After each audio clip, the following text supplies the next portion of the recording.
Yeah, so listening to Feliz Navidad that was just queued up reminded me of that story because it is effectively, I guess at the date of release of this recording will be Christmas time upon us. Season.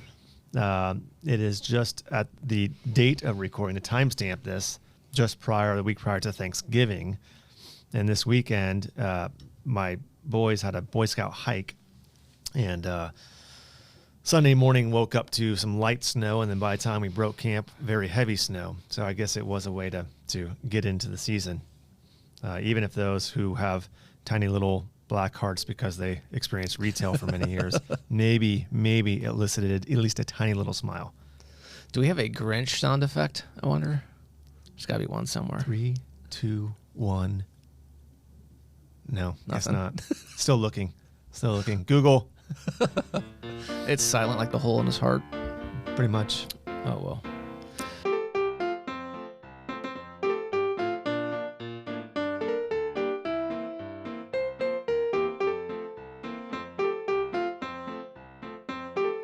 Well, happy holidays to everyone out there.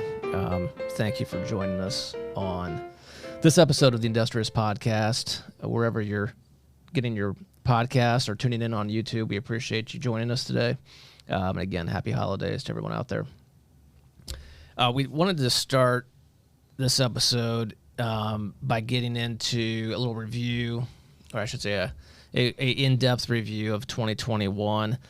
Certainly an interesting year. We've hit on a variety of these topics on past episodes, but thought it would be good to kind of review those and then talk about kind of where we are transitioning into 2022, the year of the deuce, as I like to call it. Maybe shed some light on what's ahead. Is that the official theme of the Chinese New Year, the deuce?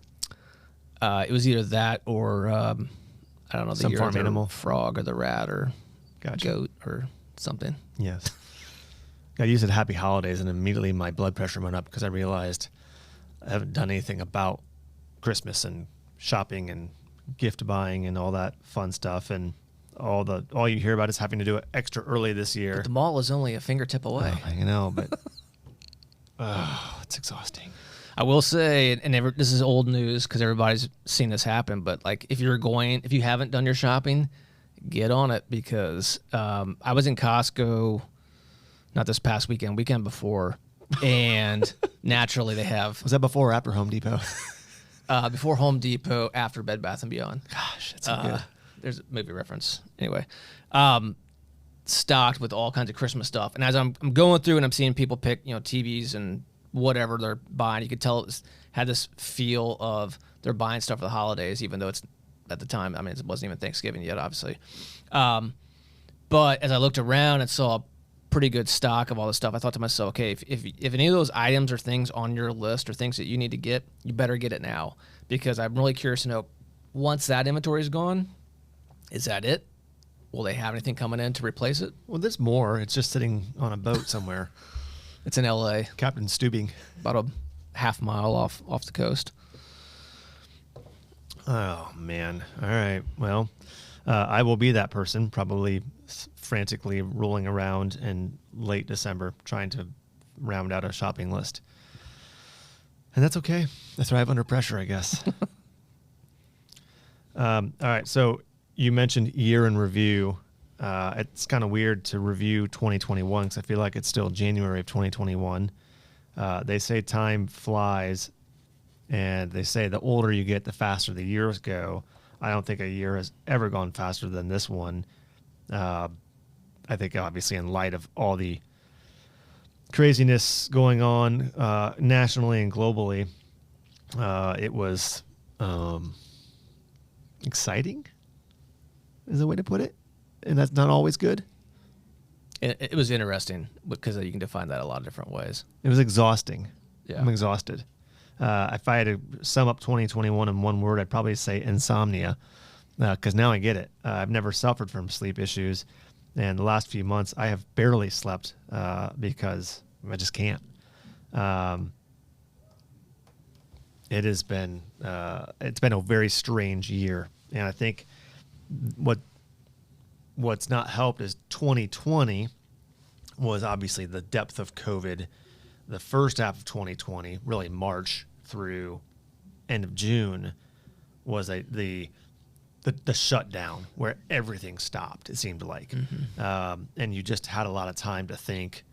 And in some ways, while we were scrambling to make sure we understood how we were going to be impacted from the business perspective, and make sure we were taking care of things on the day-to-day to try and take care of our people and everything else and create security, it also time slowed down.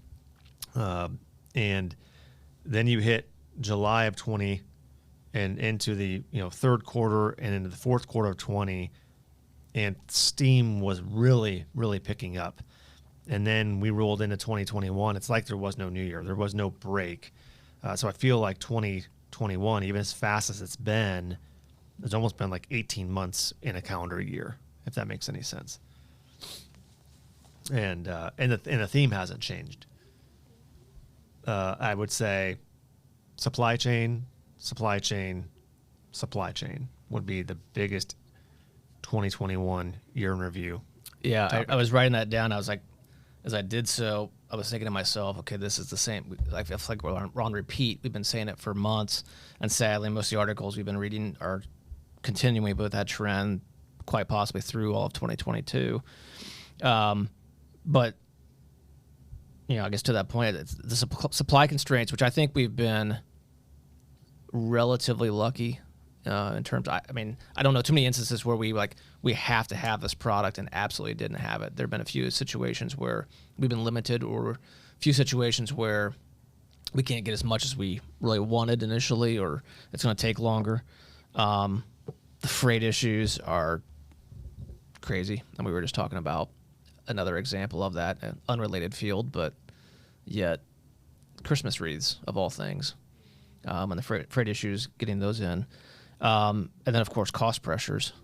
Granted, it's affecting everyone, but, I mean, I think everyone's tired of getting these increases. Or, worse yet, now it's we can't even quote you ahead of time.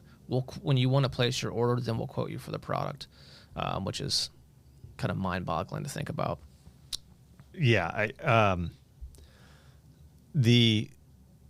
I think what's a very complimentary to some of our internal team has been that we've gotten some feedback from our sales team saying, well, you keep talking about all these supply chain issues, but we haven't really seen it. And, there's a little part of me that wants to cry when I hear that. And then there's a part of me that kind of wants to chuckle, because the internal team is working so hard to make sure that the market, our customer base, doesn't feel supply chain issues, meaning they don't see a back order from us because we have a lack of stock.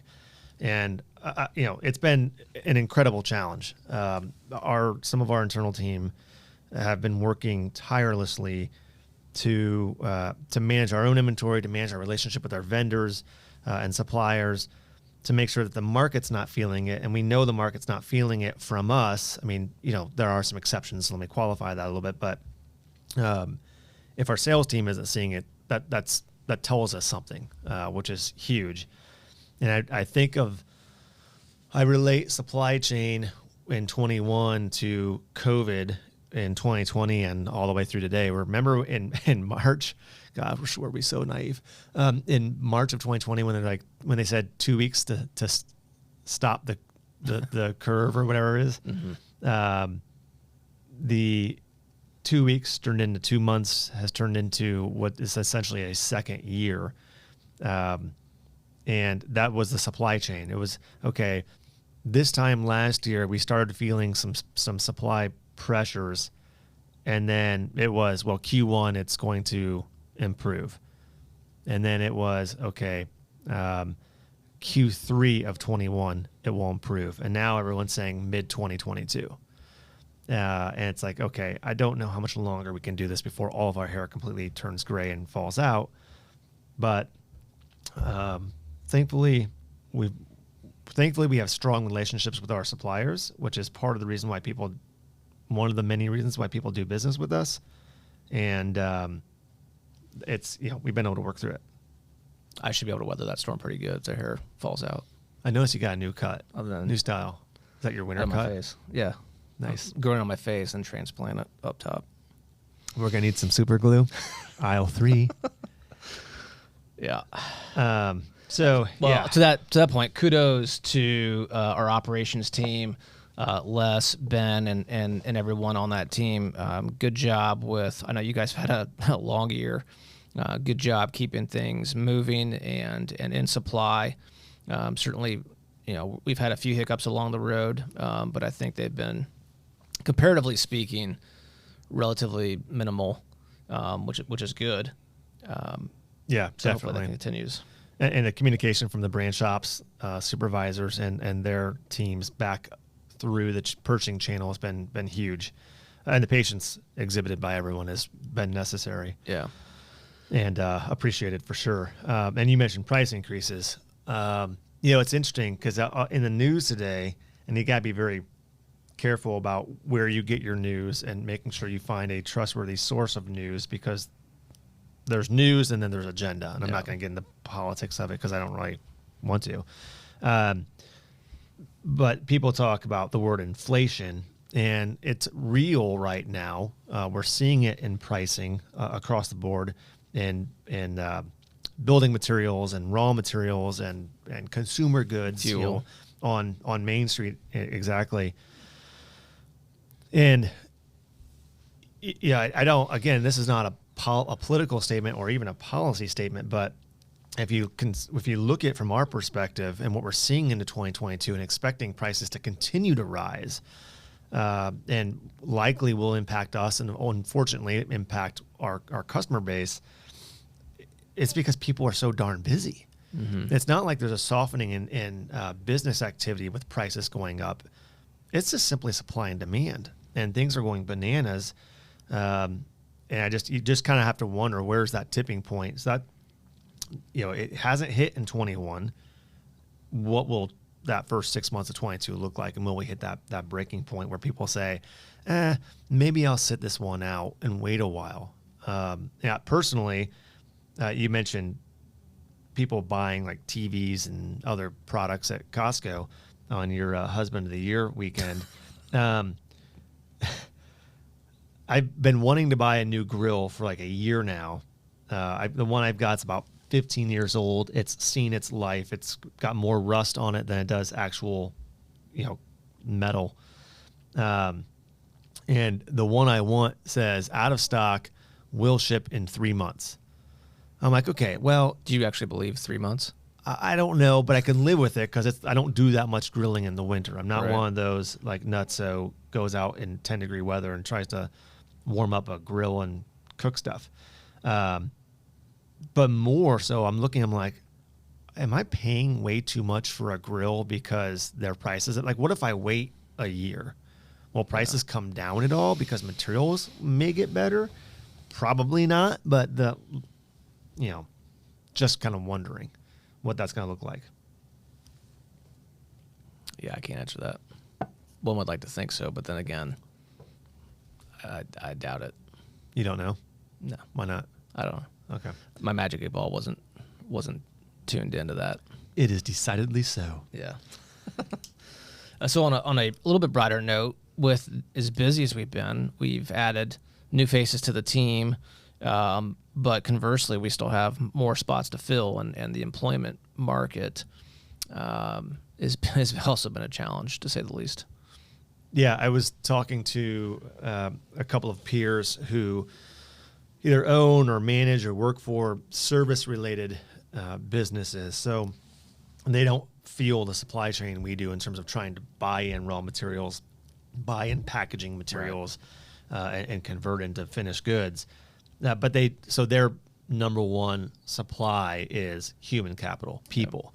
And so while there's a 180 in many ways from what they do to what we do, being in manufacturing and distribution and having tangible product in a warehouse, there are also a lot of parallels when it comes to trying to find and keep good people.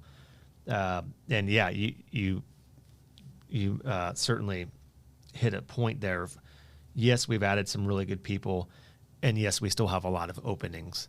Not so much to replace team members, but to add, because with all of the negative, if you will, of the exhaustive process of managing inventory and making sure we have product to fill orders, that silver lining, the thing that's kept everyone from being completely lost on sanity, is that we've had record-breaking revenues, almost month over month for a few months in a row this year. So from a business perspective, things are good, very, very challenging, but for a good reason. And we've got openings on our team to continue to fulfill those orders, because not only for us personally, for Assessa, our existing business has really been busy, really crazy. Right. And the backlogs, I mean, most of our facilities, they're not expanding. They can only produce so much in a given week. So their backlogs have grown. And some of our custom kitchen cabinet manufacturers, their backlogs are into April of 22. So that's 5 months out, which is bonkers to me, but good from a business perspective. So for us to be able to fulfill that existing business, but also the new business that our sales team has been really successful at bringing on and gaining market share, which is a really challenging thing to do in times like this. So you said kudos to ops, kudos to sales too, for continuing out there and grow market share and show our value over our competition. We need good people to help us fulfill that. So we appreciate the new folks that have joined the Assessa team in 2021. It's been an interesting year. You guys have jumped in feet first and really performed well. So kudos to all of you. And I think at the same time, coming in a time when the way we work has also changed to some extent. I mean, some people on the inside maybe not as much, but then those of us who aren't necessarily bound to a physical space inside have found or been forced to work a little bit differently, and we've like a lot of people have tried new things, and some things have worked really well, and some things maybe not as much. And it's going to be interesting over the next 24 months to see what things stick and stay versus what goes back to coming to the way it was prior to the pandemic. But I think most of the team members have been pretty resilient with those changes, and those modifications, and have figured out how to, I guess, work smarter perhaps, which is always refreshing. Yeah, that's been the hardest part, when people are kind of looking at you for answers in a situation where no one has any experience. Yeah. And it's not from a COVID and pandemic perspective, it's almost as bad from a pure data standpoint today that it was in the last year. Yeah, so it's certainly not gone away, even as people continue to try to be back to normal. It's still there in certain ways.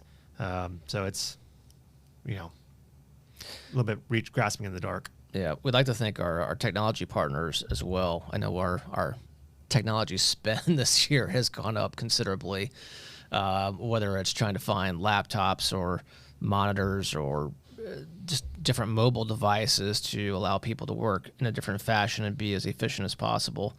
That's been a challenge too, especially now. I mean, I know we have, half a dozen things on order, and they've been on order for over a month, and there's no end in sight.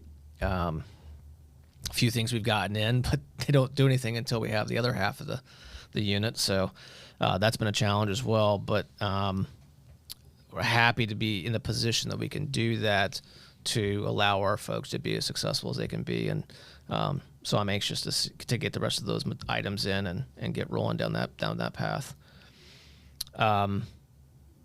2021 also brought the Industrious podcast and the Industrious blog to the forefront. What's that? What's that? That's this. Oh. Yeah. Yeah. Hey, guess what? What?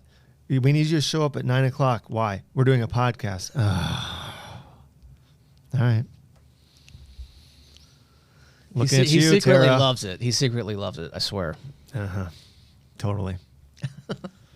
How many episodes are we in now? I think I would know this off the top of my head, but A dozen plus. I don't know that we're a dozen. I don't know that we're 12 in, but let's say we're probably a 10 in, maybe. In terms of total release, I don't even know if it's that many, but I look forward to doing more in 2022. If you all have any topics within this industrial space that you'd like to see us talk about or touch on, hit us up in the comments and let us know what topics you have in mind that you'd like to see us go further into, and we'd be happy to take a look at those and get the appropriate guests on here and go into them. Yeah, industry specific, business, life. We're really experts at politics and religion. We love talking politics and religion, especially at the dinner table when all the family gets together after some glasses of wine. Oh, it's fantastic. Yeah. So yeah, let us know. It's a great way to liven up the holidays. As we head into winter now, I guess it's a combination of things in terms of what we've been talking about in terms of supply constraints, mixed with some of the freight issues that we've been talking about as well. And what it really goes into is with the evolution of water-based products. So we're seeing a strong interest in the movement to water-based coatings. A lot of the surface treatment chemicals on the chemical side of the house are already water-based. But you see a movement there of going into the non-phosphate variety.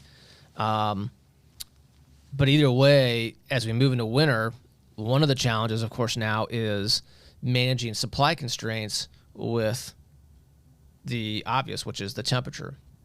It's going to be very interesting to see those who want to shift into water-based now. Can we prepare them for thinking ahead, like now, to get product in? Will the supply constraints inhibit us to bring that stuff in ahead of the months of January and February when temperatures can get below zero, and freight companies will just flat out say, whether the supply is there or not, we're not shipping water-based products, or you have to go to an extreme to keep that stuff heated while it's in shipment, which is, of course, just going to jack up costs even further. So it's going to be very interesting over the next 4 months trying to help these customers make that transition if they want to do it right now. Managing the supply, managing the ability to freight that stuff in, educating our customer base on the reality of the situation, and go from there. And I think aside from the freight issues and the temperatures with water-based products, you just have this whole environmental movement. I don't know if it's not because of COP26 that was recently held in Scotland, but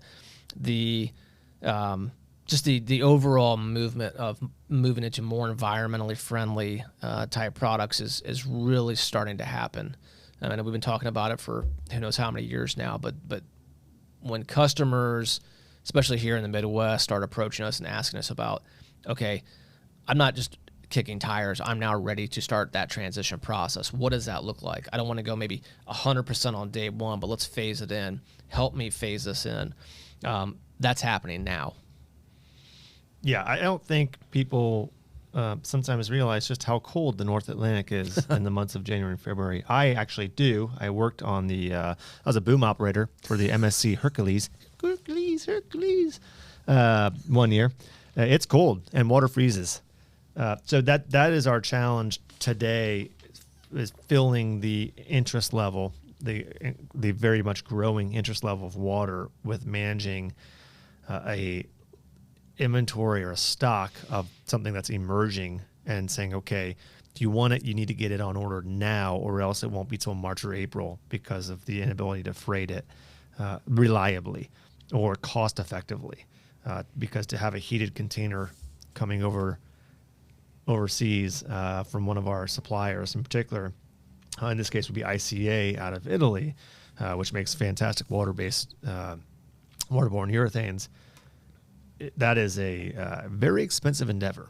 So, but you're right, that the interest level in water has blown through the roof. And I would say in some cases it seems like it's due to external environmental pressures, but more so it's internal desire to find something more environmentally friendly, not only for our greater environment, but for the operating environment of that business.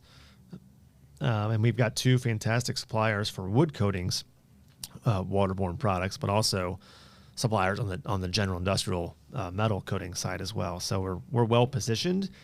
If people have any curiosity or questions or just want to play around with the technology, more than happy to fulfill that request. Right. Which is also a good segue then to kind of a very mild look ahead into 2022.